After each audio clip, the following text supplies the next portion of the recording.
Hello friends, welcome to my channel.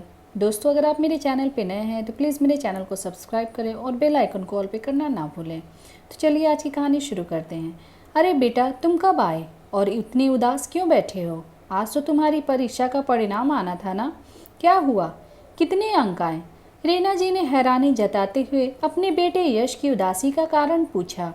तो यश ने निराश होकर मुंह बनाते हुए कहा, माँ, मैंने फर्स्ट डिवीज़न से परीक्षा पास की है। अरे, यह तो खुशी की बात है ना। बेटी की बात सुनकर माँ ने चहकते हुए कहा, नहीं माँ, वो बात ये है कि मेरे दोनों दोस्त आगे की पढ़ाई के लिए विदेश जा रहे हैं। और माँ, मुझे भी कहते कहते यश चुप हो गया। अच्छी तरह जानता जो था अपनी माँ को और घर की आर्थिक स्थिति को। बेटी की बात सुनते ही माँ का चेहरा अचानक उतर गया। फिर यश बोला, लेकिन माँ, अगर मैंने वहाँ से इंजीनियरिंग की डिग्री हासिल कर ली तो मेरी लाइफ सेट हो जाएगी और हमारी सारी परेशानियाँ दूर हो जाएंगी। यश ने उत्साहपूर्वक अपनी माँ को आश्वासन देना चाहा। बेटे के विदेश जाने की इच्छा जानकर रीना जी अस्तंभ रह गईं। उनके आश्चर्य का ठिकाना ना रहा। पास में बैठी यश की बड़ी बहन रोशनी भी उसकी बात सुनकर हैरान थी। अपनी माँ को परेशान देखकर कड़कते स्वर में बोली, लेकिन ये विदेश में पढ़ाई करने की बात तूने सोची भी कैसे भाई? यहाँ इतने अच्छे कॉलेज हैं, पढ़ाई तो तू यहाँ भी रहकर कर सकता है। और फिर तुझे तो पता है माँ बाबूजी हमारी पढ़ाई का खर्चा कितनी मुश्किल से उठा रहे हैं। बेटा, तुम्हारी पढ़ाई लिखाई के खर्चों के कारण यह मकान पहले ही गिरवी पड़ा है। हमें तो यह भी आस नहीं है कि इस मकान को हम कभी छुड़ा भी पाएंगे। तेरे पिताजी की डेयरी के व्यवसाय से तो केवल हमारा रोज़ाना का खर्च निकलता है और फिर विदेश जाने का खर्च उठाने का तो हम सोच भी नहीं सकते। वहाँ की पढ़ाई पर तो और भी अधिक खर्च आएगा। घर के हालात से अवगत कराते हुए माँ ने कहा। तो यश बोला, माँ, आप समझ नहीं रही हैं मैं क्या कहना चाहता हूँ। इस समय लिया गया एक सही फैसला मेरी आने वाली ज़िंदगी को आसमान की ऊंचाइयों तक लेकर जा सकता है। वहाँ से पढ़ाई करने के बाद सफलता मेरे कदम चूमेंगी। हम सबकी ज़िंदगी बदल जाएगी माँ। और फिर मैं अकेले थोड़ी ना जाऊँगा, मेरे दोस्त भी तो हैं।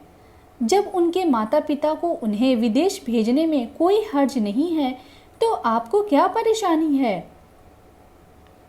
पर बेटा, तेरी बहन की भी पढ़ाई का खर्चा है, थोड़ा समझने की तो कोशिश कर। माँ, आप तो बस खर्चे की रट लगाए रहती हैं। एक बार मेरी बात मान कर तो देखिए। अरे, मैं जुआ खेलने नहीं जा रहा हूँ, बस अपनी पढ़ाई के लिए पैसा खर्च करने को कह रहा हूँ। जब मैं कमाने लगूंगा तो आप लोगों के सारे कर्ज उतार दूंगा। क्या बातें चल रही हैं माँ बेटे में? अरे, आप आ गए? थक गए होंगे ना, मैं आपके लिए पानी लेकर आती हूँ। सुंदर लाल जी के घर में आते ही अचानक सन्नाटा पसर गया। पानी देते हुए रीना जी बोली, आप ही समझाइए अपने बेटे को, इसके साथ अब और बहस करना मेरे बस की बात नहीं है। पिताजी, अगर मैं अपनी ज़िंदगी में कुछ करना चाहता हूँ, इस मध्यम वर्गीय स्तर से ऊपर उठना चाहता हूँ, तो इसमें हर्ज ही क्या है? मैं आप लोगों की तरह अपनी खुशियों को और मारकर जीना नहीं चाहता। मेरे भी कुछ इच्छाएं हैं जिन्हें मैं पूरा करना चाहता हूँ। अपनी ज़िंदगी संवारने के साथ साथ मेरी यह भी इच्छा है कि आप लोग भी आराम और सुख से अपना जीवन व्यतीत करो। यश ने कहा तो सुंदर लाल जी प्रश्नवाचक निगाह से उसकी ओर देखते हुए बोले, बेटा, तो किसने मना किया है? लेकिन साफ साफ बताओ, क्या कहना चाहते हो? कभी रीना जी ने शिकायती लहजे में कहा। विदेश में पढ़ाई करने की जिद किए बैठा है आपका लाडला। मैं पूछती हूँ, आखिर इतना पैसा आएगा कहाँ से? सुंदर लाल जी को यह बात सुनकर कुछ हैरानी हुई, लेकिन फिर बात संभालने की कोशिश करते हुए बोले, रीना, हमारा बेटा बड़ा हो रहा है, हर बात पर डांटना ठीक नहीं है। तुम जाओ, मेरे लिए चाय बनाओ, मैं इसे समझाता हूँ। बेटा, तुम्हें पता है हमारी वित्तीय स्थिति कुछ ठीक नहीं है। अपने पुरखों का यह घर गिरवी रखकर तुम दोनों बच्चों को अपने स्कूल में पढ़ाया लिखाया है हमने। सोचा था फिर कमा लेंगे और घर छुड़ा लेंगे, लेकिन वो दिन आज तक नहीं आया। सुबह से लेकर रात तक मैं दूध की डेयरी संभालता हूँ। सारा दिन मेरे कपड़े गोबर से सने रहते हैं, लेकिन मैंने आज तक तुम्हें अपनी पढ़ाई छोड़कर मेरे काम में मदद करने को नहीं कहा, ताकि पढ़ाई से तुम्हारा ध्यान ना भटके। लेकिन इसका मतलब यह तो नहीं है कि तुम जो चाहो फरमाइश करो और हम पूरी करते जाएं। और फिर 4-5 साल के बाद तुम्हारी बहन की भी तो शादी करनी है। तो मैंने कब मना किया पिताजी? बस मेरी एक इच्छा पूरी कर दीजिए। मैं आपको यकीन दिलाता हूँ कि अपनी नौकरी लगते ही मैं आपको पैसा भेजना शुरू कर दूंगा और उससे आपका सारा कर्ज भी उतर जाएगा और आप रोशनी की शादी धूमधाम से कीजिएगा। श्रीमती जी, मुझे आज अपने बेटे की बात जायज़ लग रही है।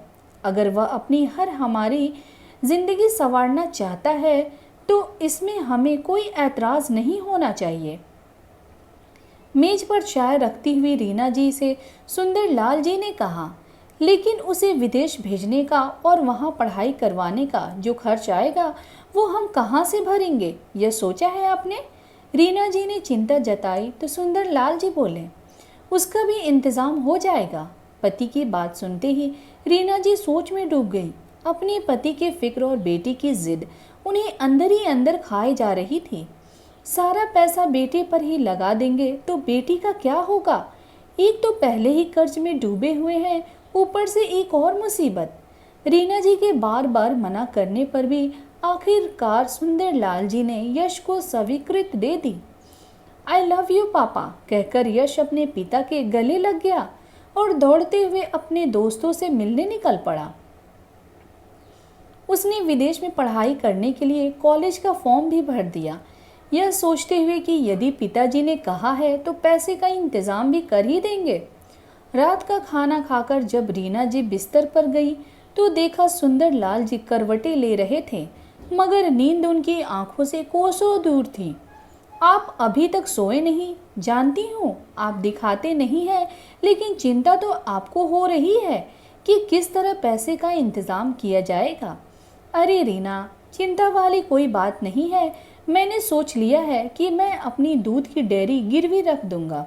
उससे इतना पैसा तो आ जाएगा कि यश को विदेश भेज सके और कॉलेज में दाखिला करवा सके। यह सब सुनकर रीना जी की आंखें भर आईं। लेकिन जी, हमारा घर इस दूध की डेयरी से चल रहा है। अरे तुम यूं ही फिक्र कर रही हो, मैंने सब हिसाब लगा लिया है।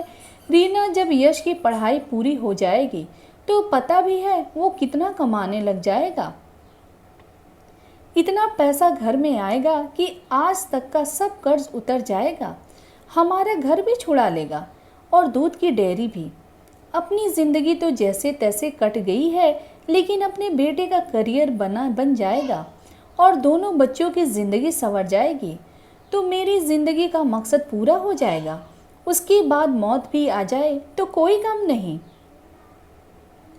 सुनते ही उनकी पत्नी का दिल भर आया और रूंधे गले से कहने लगी, यह आप क्या कह रहे हैं? मुझे तो केवल आपका ही सहारा है। आप हैं तो मेरा चेहरा दमकता है। कहते हुए रीना जी की आंखें भर आईं। ठीक है, आपकी जो इच्छा है वो कीजिए, मैं आपको मना नहीं करूँगी, लेकिन आगे से ऐसी बातें जबान पर मत लाइए जो मुझसे बुरा कोई नहीं होगा।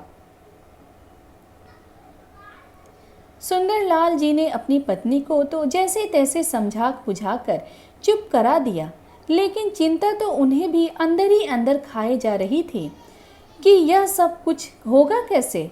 कितने अरमानों से बाबूजी ने दूध की डेयरी खोल कर दी थी मुझे। अपने पिताजी का दिया हुआ घर तो हम आज तक नहीं छुड़ा पाए। अगर दूध की डेयरी भी गिरवी रख दी जाएगी तो महीने का ब्याज चुकाना मुश्किल हो जाएगा। सोच सोच कर सुंदर लाल जी को भी अंदर ही अंदर घुटन महसूस होने लगी। सारी रात सोचते हुए निकल गई। अगले दिन सुबह जब रीना जी रसोई घर में काम कर रही थी तो सुंदरलाल जी बोले, अरे रीना, डेयरी के पेपर्स तो देना। रीना जी का दिल बैठा जा रहा था। फिर भी उन्होंने जैसे तैसे कागजात निकालकर अपने पति के हाथों में थमा दिए। रीना, मैं पहले बैंक जा रहा हूँ, लोन के लिए अप्लाई करना है, उसके बाद डॉक्टर को दिखाने जाना है, तो थोड़ा समय लग जाएगा। रीना जी घबरा गईं। क्या हो गया जी आपको?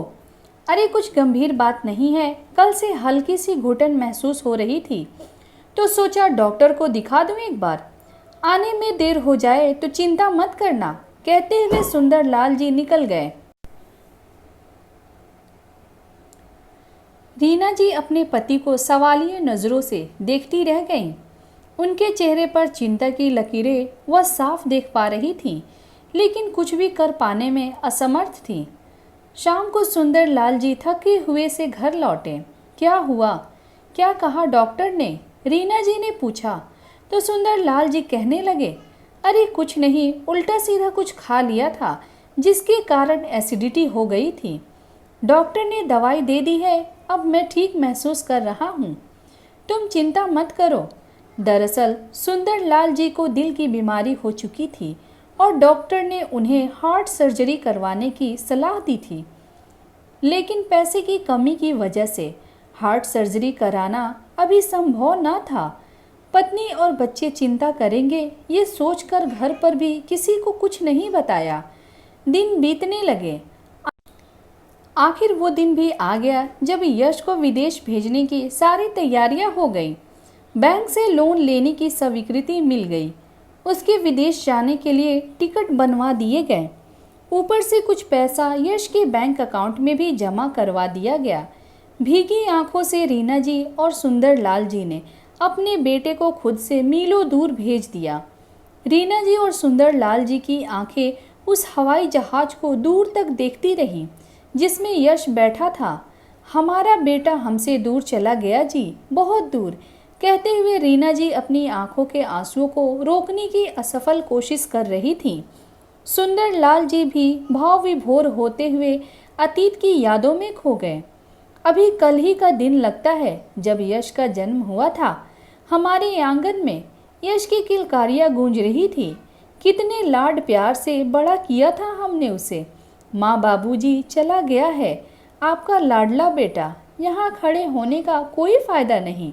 रोशनी की बातें सुनकर उन दोनों को जैसे झटका सा लगा और वापस वर्तमान में आ गए। बस 3 साल की ही तो बात है, वह तो यूं निकल जाएंगे। रोशनी ने अपने माँ पिताजी की आंसुओं से भरी आंखें देखते हुए उन्हें दिलासा देने की कोशिश की। कुछ दिनों बाद फोन की घंटी बजी। अरे भाग्यवान, यश का फोन आया है, बात करो अपने लाडले बेटे से। इतना सुनते ही रीना जी के दिल में खुशी की लहर दौड़ गई और फोन कान पर लगाते ही बोली, तू ठीक तो है ना? खाना तो ठीक से खाता है ना? अपनी तबीयत का ख्याल रखना, वहाँ हम लोग नहीं हैं तेरा ध्यान रखने के लिए। कहते कहते रीना जी अचानक रोने लगी। रीना तुम भी ना, कहते हुए सुंदरलाल जी ने फ़ोन ले लिया। देखते ही देखते कुछ साल निकल गए। यश का फ़ोन आना अब कुछ कम हो गया था। आजकल तो वो फ़ोन ही नहीं करता है, कुछ बताता भी नहीं वहाँ सब कैसे चल रहा है। रीना जी भी चिंता भरे स्वर में बोल ही रही थी कि उसी समय यश का फ़ोन आया। माँ, मुझे नौकरी मिल गई है, बहुत बड़ी कंपनी है और पैकेज भी बहुत अच्छा दे रही है। कुछ ही महीनों में हमारी सारी परेशानियां दूर हो जाएंगी। यह सुनकर माँ और पिताजी की खुशी का ठिकाना ना रहा। पिताजी तो पूरे मोहल्ले में मिठाई बांटने के लिए वहाँ से चले गए, लेकिन मन ही मन माँ को अपने बेटे से दूरी बर्दाश्त नहीं हो पा रही थी। फिर भरे गले से बोली, बेटा पढ़ाई तो तेरी हो गई है, तो फिर अब यहीं आकर नौकरी करना। अब तो तुझे यहाँ भी नौकरी मिल जाएगी, लेकिन माँ, जो तनख्वाह मुझे यहाँ मिल रही है वह अपने देश में नहीं मिलेगी। मुझे कुछ समय यहीं रहकर नौकरी करनी पड़ेगी। चलो कुछ उम्मीद तो जगी कि अब हमारा मकान और दूध की डेयरी सब कर्ज से छूट जाएगा। रीना जी राहत भरी सांस लेते हुए फोन रख दिया। उसके बाद कुछ महीने बीत गए और सुंदर लाल जी की तबीयत भी थोड़ी बिगड़ती जा रही थी। डॉक्टर को दिखाया तो डॉक्टर ने तुरंत सर्जरी करवाने की सलाह दी, लेकिन सुंदर लाल जी ने यह सोचकर सर्जरी को अभी टाल दिया कि जब बेटा पैसे भेजेगा तब कुछ सोचेंगे। लेकिन यश का तो फोन ही नहीं आया। अरे रीना, तुम्हारे बेटे को फोन मिलाना तो कितने दिन हो गए हैं, अब तो फोन ही नहीं आता उसका। जी थोड़ी देर पहले ही लगाया था पर उठाया नहीं उसने, अपने काम में व्यस्त होगा शायद। रीना जी जानती थी कि बैंक की किस्त चुकाने का समय नज़दीक आ रहा है और पैसा बिल्कुल खत्म हो चुका है, इसीलिए चिंता की गहराती हुई लकीरों को साफ साफ देख पा रही थी अपने पति के चेहरे पर। अजी, मैं वो कह रही थी कि मेरे कुछ गहने पड़े हैं, अब पुराने डिज़ाइन के हो चुके हैं, मैं उन्हें पहनती नहीं हूँ और मुझे कुछ खास पसंद भी नहीं है। आप ऐसा कीजिए, उन्हें बेच दीजिए। वैसे भी यश की नौकरी तो लग ही गई है, उसकी शादी पर नए गहने बनवा लूँगी। सुंदर लाल जी का दिल तो पहले ही बैठा जा रहा था, अब रीना जी के इस प्रस्ताव ने उन्हें और बेचैनी में डाल दिया। अवाक रहकर वो अपनी पत्नी को देखते जा रहे थे। उनके पास भी और कोई चारा नहीं था, सारी जमा पूंजी भी खर्च हो गई थी और यश जिसके कारण यह सब नौबत आ चुकी थी, उसने एक पैसा भी अपने माँ बाप के पास नहीं भेजा था। दिल पर पत्थर रखकर उन्हें अपनी पत्नी के गहने बेचने पड़े और जैसे तैसे किश्तों का इंतज़ाम किया। उनकी बेटी रोशनी अपने माँ पिता को इस हालत में नहीं देख पा रही थी। पढ़ाई करते हुए उसने अपने लिए नौकरी ढूंढने शुरू कर दी ताकि अपने माँ बाप के बुढ़ापे की लाठी बन सके। प्रतिभाशाली रोशनी को जल्दी ही एक कंपनी में नौकरी मिल गई, जिससे परिवार की हालत को थोड़ा संभाला जा सका। फिर एक दिन फ़ोन की घंटी बजी, देखा तो यश का फ़ोन था। उसने सबको वीडियो कॉल पर आने को कहा। रीना जी ने अपनी बेटी और सुंदर लाल जी को तुरंत बुलाया। सुंदर सुनकर हो यश का फ़ोन आया है, वीडियो कॉल पर बुला रहा है, जल्दी आइए। खुशी खुशी सब लोग एक साथ फ़ोन के सामने बैठ गए। रोशनी ने जैसे ही वीडियो कॉल लगाई तो देखा तो सामने यश एक लड़की के साथ बैठा था। फीकी सी हंसी हंसते हुए रीना जी ने पूछा, बेटा ये तुम्हारे साथ कौन है? ये आपकी बहू है माँ, मैंने यहाँ शादी कर ली है। इतना सुनने की देर थी कि सुंदर लाल जी का सीना कांप उठा, पैरों तले ज़मीन खिसक गई। रीना जी चक्कर खाकर गिरने ही वाली थी कि जैसे तैसे खुद को संभालते हुए बोली, शादी? ऐसे कैसे शादी कर ली? हमें बताया तक नहीं। कितने सपने कितने अरमान थे तेरी शादी को लेकर हमारे, कि किसी अच्छे खानदान की संस्कारी लड़की देखकर धूमधाम से तेरी शादी करेंगे। एक झटके में पानी फेर दिया सारे अरमानों पर। कहते हुए रीना जी की आंखें भर आईं और गला रूंध हो गया। माँ, आप भी क्या बात करती हैं? मैं अब आपके पास वापस नहीं आ पाऊंगा, इसीलिए यही घर खरीद कर शादी कर ली है मैंने। सुंदर लाल जी के दिल को जैसे जोर का झटका लगा। अपनी दवाई खाने के लिए वे कमरे में चले गए। बेटे का जवाब सुनते ही रीना जी के आंसू बह निकले। रोशनी ने उन्हें जैसे तैसे संभाला और कमरे में लेकर आई। सामने देखा तो सुंदर लाल जी हैरानी से उन्हें ही देख रहे थे। अपने पति का हाल देख देख कर रीना जी चिंता के मारे घुली जा रही थीं। फिर उन्हें हौसला देते हुए बोली, आप परेशान मत होइए, बस अपनी तबीयत का ध्यान रखिए। आप सुन रहे हैं ना मैं क्या कह रही हूँ? सुंदर लाल जी तो बस एक टक उन्हें ही निहार रहे थे। रीना जी बार बार आग्रह कहती हुई जैसे ही उनके हाथ को पकड़ने लगी, लेकिन उनका हाथ ठंडा पड़ा हुआ था, उसमें जान ही नहीं थी। रीना जी को अचानक एहसास हुआ कि उनके प्राण पखेरु उड़ चुके हैं। रीना जी और रोशनी पर तो जैसे आसमान टूट पड़ा। उनके दुख का कोई ठिकाना ही नहीं रहा। बेटा तो पहले ही छोड़कर जा चुका था, अब आप भी, कहते हुए रीना जी बेबस होकर फूट फूट कर रोने लगी। उधर पिता के निधन की खबर सुनकर यश अगले दिन की फ्लाइट से अपने घर वापस आ गया और आकर देखा कि पिता को मुखाग्नि उसकी बहन रोशनी के द्वारा दी जा चुकी थी। यह सब देखकर यश अपने घुटनों पर बैठ गया। अब उसे अपनी भूल का एहसास हो रहा था। भाई, पिताजी तो तेरा इंतज़ार करते करते चले गए, और देख ज़रा माँ की तरफ कैसे बेजान पड़ी हुई है। पर तू तो ऐसा पत्थर दिल निकला है कि, कहते हुए रोशनी की रुलाई फूट पड़ी। माँ कहाँ है? यश ने पूछा तो देखा एक कोने में निढाल सी पड़ी थी बेचारी। देखते ही माँ से गले मिलने को दौड़ा, लेकिन यह क्या माँ भी पिताजी के गम में निष्प्राण हो चुकी थी। वो भी इस दुनिया को छोड़कर जा चुकी थी। यश फूट फूट कर रोने लगा। आज यश को अपने किए पर पछतावा हो रहा था, लेकिन बहुत देर हो चुकी थी। माँ बाप अपने बच्चों के लिए क्या कुछ नहीं करते, उनकी हर जिद के लिए अपना सब कुछ लुटा देते हैं, अपनी सारी खुशियाँ उन पर कुर्बान कर देते हैं। लेकिन वही बच्चे बड़े होकर जब अपने पैरों पर खड़े हो जाते हैं तो अपनी जिम्मेदारी से भागने लगते हैं। क्यों भूल जाते हैं यह बात कि माँ पिता के चरणों में ही स्वर्ग है। तो दोस्तों, ये कहानी कैसी लगी हमें कमेंट्स में ज़रूर बताएं और वीडियो को लाइक करें। Thank you.